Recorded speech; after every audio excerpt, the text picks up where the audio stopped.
Last year, I finally asked my mom why she did not leave my abusive father, and her response led to me going no contact. Up until that point, I kind of saw my mom and I as both victims of domestic violence. My dad abused her, me, and my siblings for my entire life. And while there were quite a few times where she almost left, she stayed with him every single time and she chose him. In asking her, I was hoping that through my vulnerability, she could also be vulnerable and talk through why she didn't do that, and that I could talk about how it affected me, and we would just have this moment of realization, and that some kind of accountability could be taken, and that our relationship could be stronger. But that was not what happened. Through her anger and the tears, she gave me 4 specific reasons why she never left. She talked about how she would have to leave her house and her stuff.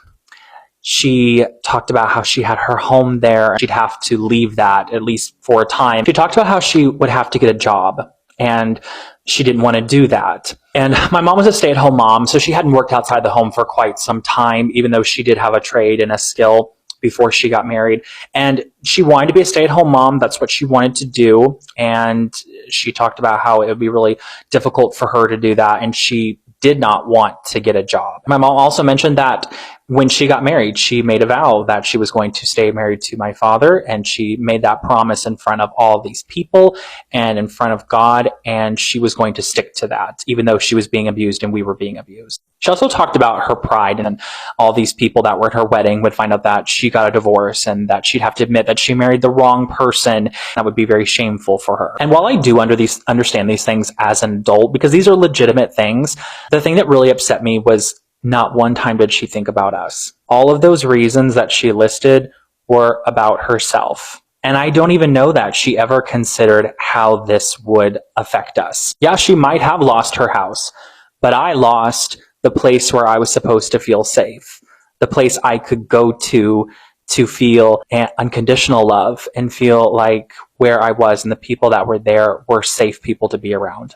She mentioned how she might lose her belongings. I lost my childhood. She might have to get a job, but I grew up believing that I wasn't someone worth protecting, that I deserve that abuse, that that's what love is, people who beat you. And sure, it might be embarrassing that you got a divorce, but I carried the shame of being abused for years, and that's something that I still struggle with to this day. She could have lost all of those things, but I absolutely lost all those things, and my siblings did too. And her answering that question, I hoped that she would realize how much it cost us, her children, the people that she said that she loved.